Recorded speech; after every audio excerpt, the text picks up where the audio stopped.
welcome to I've Seen Things. I'm Taja. And I'm Amy. And we're here to chat about logistics and safety and... What are we talking about today? We've got a few different things up our sleeves, meaning my sleeve. Yeah, I'm not prepared for today at all. Hijinks involved, I feel, today. But no, I wanted to introduce a new segment today. Reddit on Reddit. Taja's wonderful brainchild. Apologies, dear listener. I am operating on... no sleep. Yeah, there's no fuel in this tank. Yeah, we'll talk about that off air. Anyway, on to Amy's segment, Reddit on Reddit. Yeah. What have you found for us today? So today, I thought I'd just read maybe one or two, and then we can talk about... Okay, well, this is a good one to start things off. It's a hospitality-based incident that happened. I work in a restaurant. One evening, one of the salad tenders cut off the tip of his finger. Yeah. And it was bad enough that he had to go to the hospital for it. Unfortunately, the salad he was making somehow made it out of the kitchen and onto the table. Shortly after, the guest complained about something chewy in their salad. It was a piece of bacon, and they didn't want bacon in their salad. The salad guy couldn't find the tip of his finger before he left, so he went to hospital without the tip. Just the tip? Just the tip. Look, I feel like this happens more than what is ever reported or like put out into the ether beyond like Reddit. Kitchens are a hazardous place to work. Yeah. Literally. The entire thing about kitchens is that they're a very hazardous place to work. There's sharp knives, there's hot flames, there's hot pans, there's hot oil. There's just people moving around in a great rush because you're trying to cater to, 50 to 1,000 people, depending on the size of the establishment, whether it's an events kitchen or just a standard small cafe. Yep. So, yeah, it's a very hazardous place to work, but I'm a little bit concerned as to how the salad made it out of the kitchen because I'd like to know what country they're from. Does it say? No, it does not say. Does not say? Because I'm fairly certain, and I may be misremembering from my time in hospitality, but we had a protocol that was if the food had been in any way potentially contaminated, i.e. he couldn't find the tip of his finger, that food didn't leave the kitchen, it got tossed. Yes, if it's been compromised in any way. And I'm just thinking about the dressing. Is it a bit of blood dressing? Because you cut the tip of your finger? Just some bacon. I'll never look at bacon the same way again. You say that in a week, you'll have a have a BLT and you'll be like, yeah, it's not a finger. It's too thin. It's just the little bit in that where the customer complained that there was something chewy in their salad because they'd thought it was bacon and they hadn't asked for bacon to be in their salad. But I'm how yeah, I'm trying to figure out how much that he may have cut off because was it just the tip and then there was no veins and that's why he didn't taste anything coppery for blood or so it was just flesh. Do you reckon it's bacon bit size? Well, he thought it was bacon, so I'm assuming so. Because you can't really... I mean, you could have, the tiniest little slither of a rush of bacon. But, I mean, that's cutting that up pretty finely. And that's not the sort of bacon that a restaurant would typically put into a salad. It would be more like the cubed bacon bits. Yeah, like a Caesar salad would have the cubey bits. Yeah, okay. It's going to have to be a pretty big, decent chunk off your finger, off the tip. We need more information. Yeah, but I don't. That's the problem thing with Reddit. It's just a story. You just get the story, and however long or short it is, that's the meat, the crux of the story. Having come from hospitality, I know these are very prevalent issues. Yeah, you can be as safe and conscious about yourself and your workmates in a kitchen as you possibly can. These incidences are still going to happen. I've got scars on my fingers from the time where I was just training to work in a kitchen. Yeah, let alone actually doing it actively day after day after day. So the only thing I can say is that you just have to trust that they're doing everything they possibly can. Occasionally things are going to happen. And don't chew on the chewy bacon if you didn't order bacon. I don't know what yeah, look, I mean, things happen, don't they? Yes. You can find bugs. People, have eaten half a caterpillar. Didn't Aldi recently have that issue where the guy bought a head of broccoli in one of those pre-packed bags and there was a whole snake in there? Yes, there was, yes. And, people have, taken a big bite of something and they've left half of a thing. Like half a caterpillar. Oh yeah, that's where that whole joke came about of what's worse than finding a worm in your apple and it's finding half a worm. Yeah, and you go, was that just half anyway, or is the half like inside me now? What's going Protein. on? Yeah. So what? I'm gonna your face. God, your face. Protein. Look, there are places in the world where they have that. Like the weirdest thing that you've ever eaten. Mine is crickets. Oh yeah, I've had crickets. I actually did that on national TV. My school was my school was this was like grade 11, 12, so a very long time ago, back when toasted TV had taken over from cheese TV. Okay, showing a my bit of a age downfall there. On the TV cheese. It was TV nowhere near thing. as good. Oh, yeah. But anyway, we had our film and TV class were taken to Movie World for a tour. And we were seeing how all the sound stages and production stages worked and everything like that. And they were filming at Movie World that day. And so they got our class in and they were like, oh, we're doing this segment on strange foods from overseas that are being, trying to be made popular here in Australia. And the thing that they brought out was crickets. And so they asked for some volunteers and, peer pressure, the whole class did it.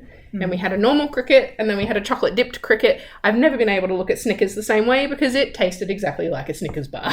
The chocolate dipped cricket tasted to me exactly like a Snickers bar. But the crickets they gave us are specifically bred and kept in special environs. I really feel like you're going to say containers. Special containers. No, they're kept in special environs that are very clean because they are bred specifically for eating. Yes. So I wasn't like, oh my God, did you just pick this up on the side of the road? They're like, no, it's all been completely, like they are bred specifically for this. They're kept in clean environments.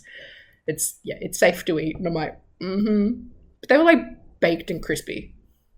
Maybe Snickers are crickets out on the shelves now. It would save them money. I'm fairly certain it would save them a lot of money. The cocoa bean. I'm not sure if it would actually pass though, because they've got to have a specific amount. Like they've got to have under a certain amount of insects in their food to pass for safe. Maybe not then. No. Okay. But every time I eat a Snickers, I'm like, cricket. I mean, it could have elements of cricket. They might be slowly transitioning. Oh, yeah, well, there's absolutely no way that any food that you buy is 100% bug-free. No, definitely even your chocolate and that. But it does have to be kept under a certain amount, which freaks a lot of people out when they find out about that. But, I mean, you think about it. Your own house, no matter how OCD or phobic that you are about keeping them out, you're going to find them. There's no way to stop them. As our good mate Troy used to say to us, you're never that far away from a spider. And I feel like I've lost the meterage, like a meter. A spider is very close to you. Sorry, Troy, I'm really mixing up your... Well, they're very close at the moment because the garden's just on the other side of the wall. I can guarantee you that there's a few in there. But basically, you're never really that far away from a spider because I tend to attract huntsmen. But that's on a tangent. Anyway, so we'll get back to another story. We are in Australia. Their population is larger than ours. Go away, huntsman. Just saying, I'm not your friend. And I'm also not your roommate. It's just a... But Gary, the tallest spider, does not live with me. Jesus. Okay, next story from Reddit. Starts with, I wasn't there on the day when it happened, but heard some of the details. So here we are with, again, Reddit. Could be a little bit lacking on some of the details. And if you've got questions, we don't have any more answers. So... I have plenty of questions. You never give me an answer. I may be off, but here it goes. 2 maintenance guys were up on a scissor lift working an overhead indoor crane. Someone on the floor grabbed the remote for the other crane and started to move it. One maintenance guy yelled, "Duck!" Duck goose? And ducked. The other turned to see what was happening, and apparently he was crushed between the two cranes and then fell out of the lift. Oh, God. I don't know how true this is. Oh, God. But apparently his insides were out and still alive for a short time. I got a call from my idiot team lead telling me the shift was ended, at least for the day, probably longer. He didn't mention the guy was dying, just mentioned how awesome it was to have a long weekend. So he sounds like an asshole. Yeah. Leading hand, you need to fuck right off, to be honest. You're a horrible person. Oh, my God. Then a comment straight underneath was, lockout, tagout procedures are written in blood. People often scoff at them at being over the top, but that's preferable to the alternative, which was imminent death. Death in a really horrible way. Oh, my God. Crushed between two cranes and then fell out. So, I mean, again, I don't have a lot of context around like the sort of the fleshing out of the pre and the post of what happened.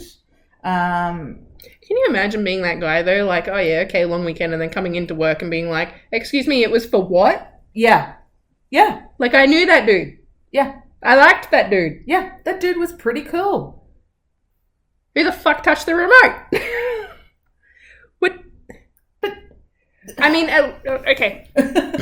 let's just get dial back down to the bare bones of this thing. Yeah. If you're working in a site where you have multiple overhead cranes and scissor lifts operating at a time, like where I work, like where you used to work. Sure. We weren't just told like tag out procedures are for this or anything like that. Like there were photos to go along with it. There was explanations and that. But when things were being tagged out for certain areas, like the overhead crane was being worked on, we closed that whole area down. Yeah. So why was that not a shutdown area? I don't know. Was it a shutdown area and someone thought they were being funny and it just had disastrous and deadly consequences? Like, there's so many more questions. I mean, it would have been such a traumatic event to witness, hear about, think about. Clean up after. That requires so much beyond the day as well. WorkSafe would be doing an investigation straight up buttercups.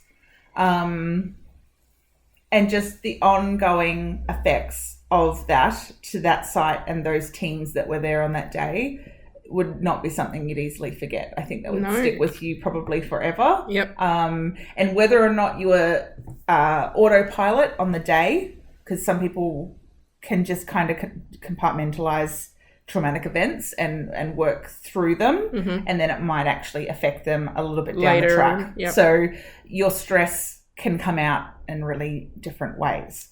A week, a month, a year after the fact. So PTSD around that alone would be enormous for those staff. It doesn't actually say where it was either. Again, I don't know whether it was here in Australia, because again, it's Reddit, and if you don't get all the details put into the post, then you don't get all the details. You don't get anything. So that one's pretty full on, and I mean, it just shows you someone picked up the wrong remote. Did they? Well, again, it's another good question, Taja. I don't know. You're very much on the optimistic side of, oops, they grabbed the wrong remote. I'm more on the cynical side of, did they? Were they just trying to be funny? Were they? Again, we don't have all the details, but no, I can't. Like, you're the optimist, I'm the cynic. That's just sort of how we work. Yes. Do we want one more, or would you like to move on from Reddit on Reddit? No, give us one more. This is, I mean, these have been pretty heavy, and this is probably the heaviest one that I'll say. It's short and sweet, in the way of it's a paragraph, but just thinking about individual safety and the safety of staff within hotels. So your particular working environments. Yes, I have worked in hotels. So this is just a quick paragraph, and I just note it has got heavy content within the paragraph. As an executive housekeeper at a hotel, I was checking checkouts to make sure everyone had left. So to me that means, and correct me if I'm wrong, that the housekeeper's going around to each room to check that the people have checked out and have left so they can start cleaning the room. Yeah, well, in the hotel that I worked in, we had housekeeping check the room to make sure that everything had been taken out by the guest and to check on what had been used in the minibar.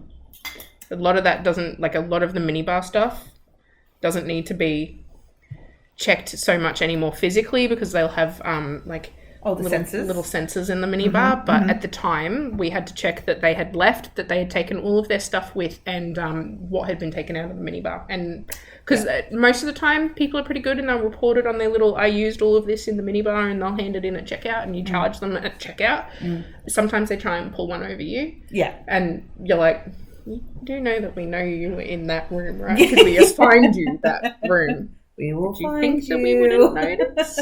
We will charge you. Yeah, you leave your credit card with us. We're going to charge you. It's awkward for everyone involved, really. You don't get if you do like a deposit on your ep6 card, instead of a credit card, we hold that deposit for an extra 24 to 48 hours after you check out. Yeah, makes sense. Just in case you do that stuff. Yeah. Then we check it and then we give you back. So, she's knocked I don't even know why I'm assuming it's a woman. Sorry. That's not cool of me. They knocked a couple of times, no answer. They walk in and a young girl had committed suicide in the room. They bawled their eyes out and couldn't step foot in that room for a really long time after that. And that's just, again, giving that preface as heavy content. And that's something that I think a lot of people don't think about when people working at hotels have to deal with. Yeah, it is. It is unfortunately something that you have to deal with a fair amount. I was really lucky in that I never had to deal with that when I was working in a hotel, but you do get told about it. You get warned about it. If you're working with really good guys, they will tell you this is something that you actually have to deal with a fair bit, because a lot of people that are in that headspace where that's an option to them, they don't want to make it any harder on their family, and so they're looking for a way to commit the act that isn't going to be hard on their family. And unfortunately, quite a few of them think that if they do it in a hotel, it's not my family that's going to find me. It's not my family that's going to have to clean up after me. And so it's left on some poor soul whose job it is to clean the room, to find them, and to report it and to go through the whole trauma of having to live with that. It's the same. I understand how people get in that headspace. For a long time, I was diagnosed with passive suicidal thoughts, which is where I haven't actively sorted out, but I sort of had the idea of, well, if I don't wake up, it's not a problem. You know, if I hit that tree while I'm driving home, it's not a problem. But I didn't actively work on it. So I understand how people get into that headspace, but I have a huge problem with people that get into that headspace and make it someone else's problem in regards to the act. But the aftermath of it is sometimes even the act. I have a real problem with people who jump in front of trains, who jump in front of traffic on the highway and trucks and things like that, because I know people in those industries. They don't deserve to have that trauma. I understand intimately how you got into those situations, how those thoughts process in your mind, how you want to do it because you think everyone around you is going to be better off. P.S. They're not. They're really not going to be better off. They want you to get better. They want you in their lives. And if you're having those thoughts, please seek help. We'll put links below to resources, but please seek help. But you don't think when you're in that headspace about the trauma that you could lump on someone else that could also put them in that headspace because of what you've done. Like the amount of truck drivers that have trauma because someone has darted out in front of their truck in the middle of the night while they're trying to do their job, feed their own families, and they have to deal with the fact that their truck has hit another person, for the longest time, they will think it's their fault. But the person who darted out in front of them made the decision to do that. And it's really hard for them to process that trauma, because to them, their responsibility is to drive safely and not hit pedestrians. And they've just hit a pedestrian in the middle of the night where they had no chance of seeing them. You know, train drivers that hit people, sometimes it's because they're just being stupid on the tracks and think they'll make it before the train does. Sometimes they're actively jumping in front of a train with the intention of jumping in front of a train. So I have a bit of a problem with people that make it someone else's problem, but I understand there's also no way around that, because whether it's your family, your friends, or a stranger who sees you commit the act or has to find you after you've done it, there's always going to be the trauma afterwards. Absolutely. So yes. There's no good way to go about it, which is why I would prefer it if people would just not go about it and seek help, because there is nothing in life that can't be solved with some help. Outside, well said. Admittedly, yes, okay, there's terminal illnesses and things like that, but there are courses for that too that won't overly traumatize family or friends. Yeah. So please seek help. Well, very well said, Tasha. Very well said. And I know that this in itself, for me, really, I didn't sort of think about it, and I guess because I haven't worked in hotels and sort of that sort of arena, but it's more common than you think. Oh yeah. Yeah. And like you say, just be going about your job like it's a normal day, you know, doing the things, the systems that are in place, and then you walk in on something like that. That again, like the other story we just talked about, that'll take a long time to reconcile what your feelings are about that person, and that it happened to be you. I mean, you might have swapped shifts with someone, you know, that might not be your normal floor, you know, there's a whole bunch of things, you know, you might have got called in as well. So there's a lot of questions around, you know, why was I the one that needed to see something like this, the act? So yeah, it's just highlighting the fact that there is unsafe exposure to traumatic events that are sometimes way beyond your control, especially if it's something like this that you're coming across. And I think just by looking at different industries, and hopefully this particular podcast is broadening beyond Transport. The usual of construction, forestry, and mining. You know, the big ones, they are huge, and they do have a lot of things that are scary and can be. I think that their safety issues are relatively obvious to most people. Yes, because they are such big industries and they have such large machinery and things like that. It's like farms. There's things that are very obviously unsafe, and there's practices and procedures in place to make them a little bit safer, or at least to make your dealings with them a little bit safer. But people don't think about the health and safety issues of being a checkout worker or a hospitality worker or things like that as often, because they just sort of think, oh, well, you clean a room, whoop-de-doo. It's like, and then I find that. Yeah. You know, or the other thing that people don't talk about is a lot of assaults that are committed in hotels by guests against staff. Yeah. And it has happened the other way around, where staff have assaulted guests. Yeah. And, you know, or you come across two guests assaulting each other and you have to deal with that too. I was 17, 18 when I was working in the hotel, and I was on night shift, and I saw a lot of stuff that I shouldn't have seen. Yep. But that came as part and parcel of the job, and that was very much just how it was taken. That that happens. You're on the night shift and you're working in the city, and that's going to happen. It was the first place that I was exposed to prostitution, drugs, angry, violent, alcoholic behavior. So a lot of that stuff. It was not the first place I'd been exposed to people trying to steal stuff. I did grow up in Logan. That was part and parcel of daily life in Logan. But like, you know, it's one of those sort of things. Like, there are other satellite issues that revolve around that job that people don't even consider. Yeah. But they don't worry about it. They don't consider it because it's not something that they've ever had to. So yeah. And I think unfortunately it's maybe not as highlighted maybe in media, and you know, it's tricky because you don't, as an organization, no matter what organization you are, you don't want media involved ever. It's like not a good thing to get any publicity around the bad anything things that's going on that's bad in your particular organization. But I think you do hear about the mining and the construction and the forestry and all that because it's just more prominent, and the unions are more prominent in those particular sectors around this. And people, I think, because it is more prominent, they're more willing to speak out about a lot of that sort of behaviour. Because I think there's recently been another media expose into FIFO work. So and that, about the assaults that were occurring on the camps out, and all of that sort of stuff. So it's not something that goes unspoken about. But yeah, there's a lot of other industries that aren't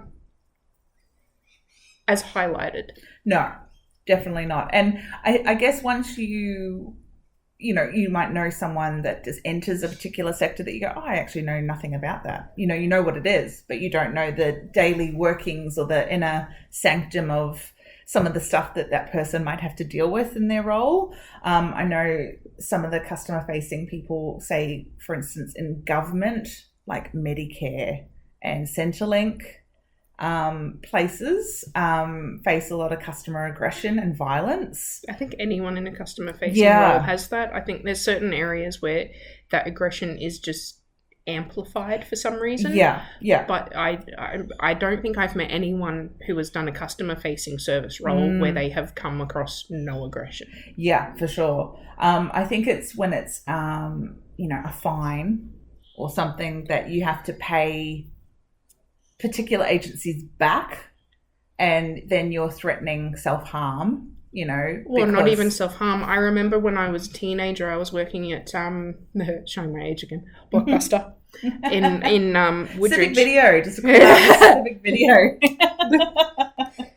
No, we were on the same row of shops as a real estate agency, and I don't believe that our area manager knew about it, but it was very well spoken about at work. There had been a young receptionist who a renter had walked in, and she had been shot in the face by this renter with a shotgun. And it was her last day working on that counter. She was supposed to move into a new department within the company. All over the fact that he had gotten a notice that his rent arrears was getting to the point where they may need to take legal action if he wasn't able to come up with some form of payment plan. He was in relatively dire straits, I believe, financially. But instead of coming in and saying, this is what's going on, this is what's happening, he came in with a gun and he shot her. And her young child, who I think was only 2 or 3 year old at the time, if that, and her new fiance were left without their mother and their partner because of that issue. And our area manager came in because the owner of the store had a few stores, so we had like a senior management structure. He came in and said, we're going to be putting debt collectors in for the overdue fees, because some of the people in the store have quite serious overdue fees. And his response to that, because he did it at a big staff meeting, his response to that was, no, you will not. We will all walk if you do that. Did you not just hear what happened 3 doors down? Yeah. And it was like, no, what happened 3 doors down? And we had to take him back to work. And I mean, this was the time where we still had the big PCs and Wi-Fi wasn't really a thing yet. So we had to take him back to work and use the internet there and show him what had happened. And he was like, I was not aware of that. And we're like, mate, you can just shut this store down before you do that. We won't be dealing with that. We already had a tough customer base. We weren't going to be adding any more troubles to it. And I don't think your death needs to end with someone quibbling over late fees of a video/DVD. No, that is not what I want. That is not the death anyone wants. No. Nor does that woman wanted to die over arrears of rent. No, and by all accounts, she was very excited to be moving on to the next phase of her career, and it was going to give her more time at home with her kid and all of that sort of stuff. So she was very excited for the next stage of her life, and it was robbed from her. Gosh. And it didn't help anything either, because he took a bad situation and made it 10 times worse, because now he had a murder charge. Yep. I believe that he had some level of intimidation or domestic terrorism charge leveled at him for his actions as well. Certainly public firearms. Mm-hmm. I have no idea whether he legally owned the gun or not. But yeah, he ended up with a jail sentence as well because he killed a woman. Mm. So you're doing all the heavy topics today. Yeah, not that I want to sit in here for ages in these heavy topics, but I just thought, considering we've talked about all different things leading up to this particular episode, and I thought it might be interesting just for our dear listener, Christy, Troy, Kylie.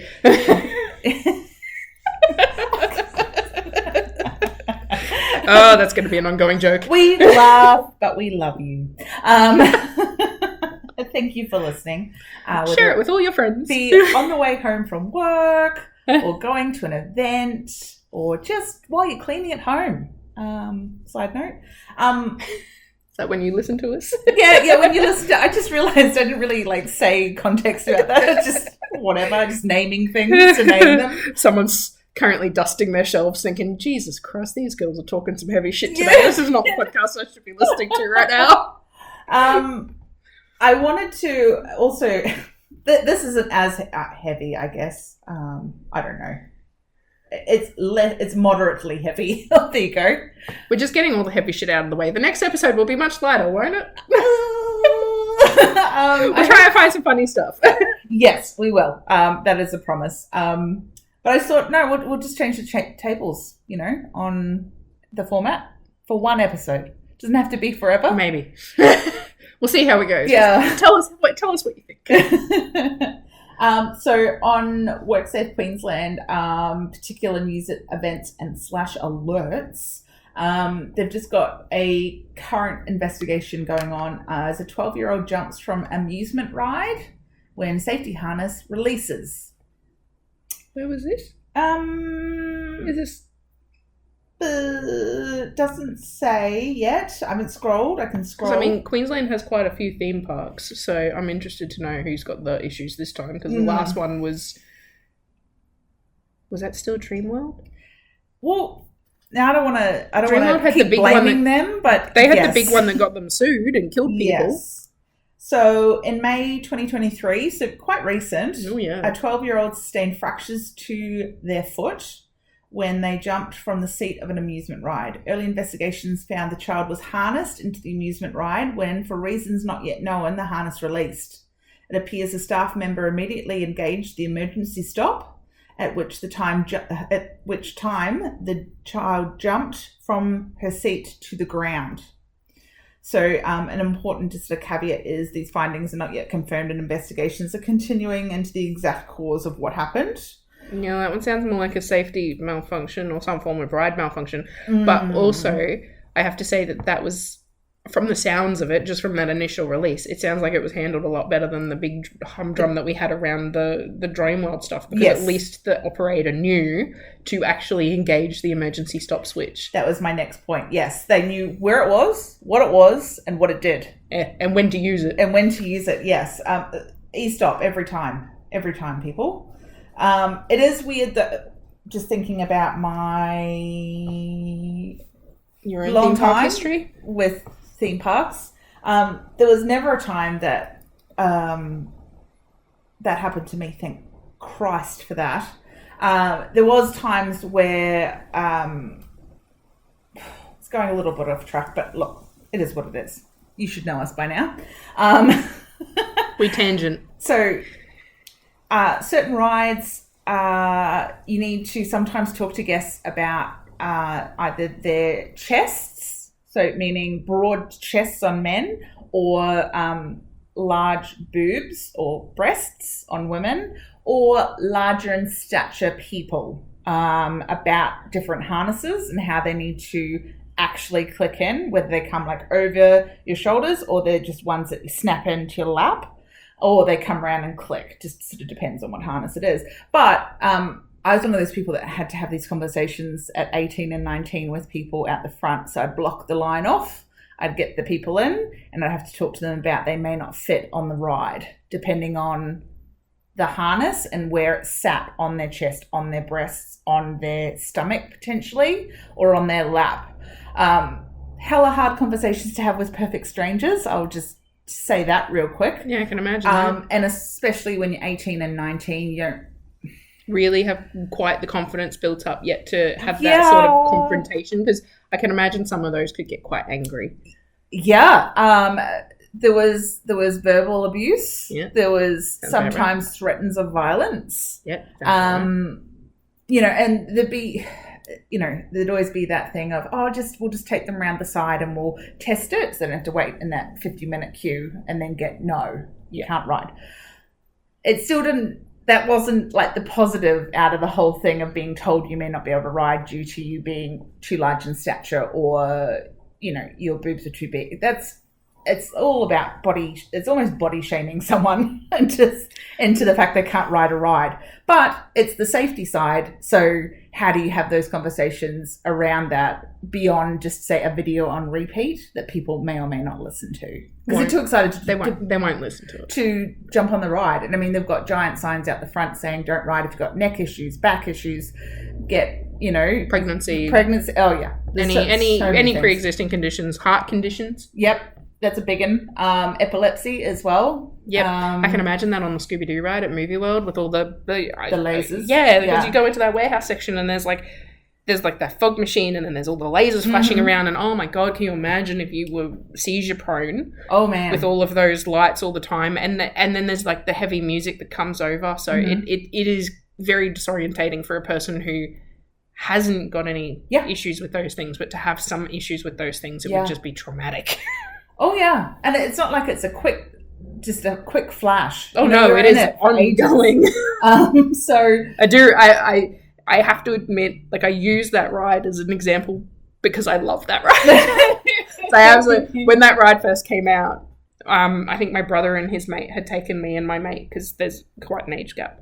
So I think he there's quite an age gap. Age gap? Yeah. Age gap. Yep. He's older, I'm younger. Yeah. There's a bit of an age gap there, but he took us. It was a school holiday, but I can't remember if there was any other reason for him taking us. But we went on to that Scooby-Doo ride, and my brother is not a fan of heights. Ooh. And he's not a fan of heights. But it's a thrill ride. It's a thrill ride. You're meant to have some thrill to it. Yeah. But he thought that I think I am very much assuming what he knew. But I think he thought that because it's inside like a warehouse, it's Scooby-Doo, it's a kids ride. Yeah, it's going to be very we weren't very cutesy. Young, but he didn't think that it was going to be too bad either, because I'm not a roller coaster rider. I'm not a huge fan of them. So he thought it might be a little bit better.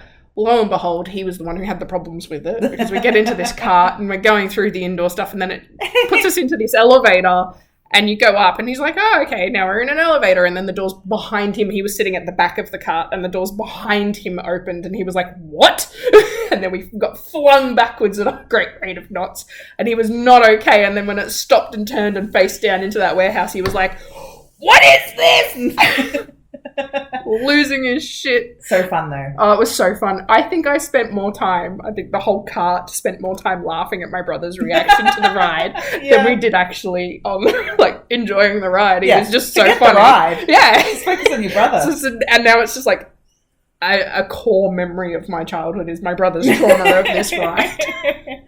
But I think that's the thing with rides and attractions. Depending on where you go, if it's a carnival, I'm more apprehensive about jumping on a ride at a carnival or a fair. Yeah, I won't. If it's not a bouncing castle, I'm out. And look, that might be a really horrible judgment to make, but I don't know how regularly carnival such as Gold Coast Show and Ekka, they travel around the country, those particular people, to different fairgrounds, and how often are these being serviced, how the maintenance checks, reporting of faults as well. For me, it's not even that in depth. Okay. I have just seen the videos, and I'm sure I can find one, but I've seen the videos of the rides that get top heavy and the anchorings don't hold. Oh, gosh, yes. And then the whole ride starts moving and it takes like half the showground to hold the ride down to get the people off. Yeah. That was... Especially like... Was it for you? Yeah, that was it for me. I'm not a fan of all the crowds at the Ekka, so I don't really go anyway. No. But to me... It's too expensive. Oh my God, so expensive. But in my head, aside from all of that... Yeah. Ekka is held during the westerly wind season. Mm-hmm. Which is something that I've grown up knowing about, right? Around about August, around about the time of the Ekka, the westerly winds come through and you get the change from winter into spring. Yeah. Yep. A lot of those rides are really tall. Yes. And if those aren't anchored properly or that anchoring lets go in westerly season, it's just a disaster and I don't want to be there. I don't want to get squished. I don't want to get squished. I don't want to be on the ride. I don't want to be trying to hold the thing down. I'm not a fan. No, and I think, look, theme parks around the world have had different issues. Yep. Even the ones that you think are the best of the best have had issues. Let me just tell you that. Yeah, and I think that the ones that are the best of the best are often the ones that have actually taken those issues seriously and corrected them as quickly as possible. Yep. And safely. Because a lot of the time, I know in my theme park days, working on different roller coasters and whatnot, there'd be always a few people and it'd be every single ride, of loading new people on. There'd be a few that go, it's not in right. It's not in. I'm one of them. It's not clicked. I didn't hear it click. I'm one of them. I've got room. There's room. I've got room. This guy. Sitting there going, are you sure that that's locked down? I don't want to die. Is this where this is supposed to be? See, why can it move? My younger self would just be like, hate you. Bye. Click. Just hate thumbs me. up. Away you go. It is in. Let me just tell you. Look, it's in. I would generally calm down when the guy came by and tugged it and it didn't move away from me. That's as far as it moved. And I was like, okay. Yeah. And I mean, some, harnesses, they've got the harness and they've also got the seatbelt that clicks. Yes. So, between your legs. I kind of like those ones because then I feel like I've got like a secondary safety measure. And I mean, some people, if this fails, that'll hold, right? should do something. Yeah. I'm still holding on with the death grip to the chair in front of me and to the harness. But yeah, look, if kids are too short as well that want to get on, that's another thing. Or they don't have enough meat on their bones. Some kids are really, really skinny. They might be tall, but they're really skinny. And if that particular harness doesn't touch their legs, you're not riding, mate. No. And it's not for reasons that, we're trying to not let you have fun. It's we don't want you slipping out. You're like basically a little bit of paper and could go do, woo, off the ride. I've never heard someone described off as a piece of paper before. Well, I'm just trying to give a visual that if you're not, you just don't have enough meat on your bones. I don't have that problem. Mine is too much meat. That you'll just fly away. I understand what you mean. So getting back to the thing about the 12-year-old having to leap off a ride that the restraint come undone. Did they have to? Because that's not how that sounded. They didn't have to do anything. No, it's that they hit the emergency stop and then the child jumped from their seat to the ground. Now, how that is even worded makes it sound like they've done this giant leap. Yeah. Well, they did fracture their feet, so I'm imagining that there was quite a bit of space there. But I'm just wondering, any emergency stop on anything that's got any roller coaster track, it can't just stop when you press the emergency stop. No, it has to come to a stop. So because otherwise you're just going to break everyone's necks. And the motion of a roller coaster, there's certain brake areas, that and brake points that you can kind of shimmy up to. So even if the emergency stop has been pressed, you might still travel a little bit to get to the next brake stop anyway. Yeah. So people think you can just get stuck upside down. sometimes you can, but that's not anything we've seen actual video evidence of that happening. But that's not brakes as such. That's something completely different. That's not the emergency different. stop. That's something else. Okay. But you can, like, there's no brakes, like, on a helix that you're going to be going through, you know, and you're getting stuck there. So you'll just kind of motion down or towards the next lot of brakes. So I'm just wondering, because the child has had their restraint come up, they've gone, shit, I've got to get out. Like, regardless of... Oh, yeah, look, they're 12 years old. You know, they're just... rational thinking of doing, I'll stay put, I've come to a stop. But they're 12. They're not... Yeah, they are. They're 12. So, and the other thing is that if they weren't riding, like, they're 12, so they could very well have been able to ride on their own without the parent. Yeah. So the parent might be waiting for them back at the... Exactly. So it could just be that instead of having the parent with them on the ride and they're waiting for them back to pick them up at the end, that maybe they've not had someone sitting next to them going, no, don't get out yet. They've just acted. Yeah. Because, I mean, oh, shit.